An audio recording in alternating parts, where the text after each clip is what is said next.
যে নিজের আচরণের মধ্যে কোনো দোষ খুঁজে পায় না, তাকে তুমি কখনোই পরিবর্তন করতে পারবে না। মানুষের নিজের বলতে আসলে কিছুই নেই। জন্ম অন্যরা দিয়েছে, নাম অন্য কেউ দিয়েছে, শিক্ষা অন্যরা দিয়েছে, কাজ অন্য কেউ দিয়েছে, সম্মান অন্যরা দিয়েছে, কুশল মৃত্যুর পর অন্যরা করাবে, কবরে অন্যরা রেখে আসবে, সম্পদ অন্যরা ভাগ করে নিবে। তবু মানুষ কি নিয়ে এত গর্ব করে বুঝে আসে না।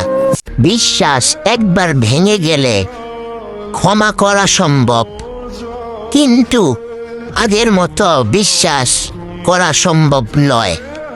কারণ ধাক্কাটা চোখ থেকে নয়, মন থেকে লেগেছে।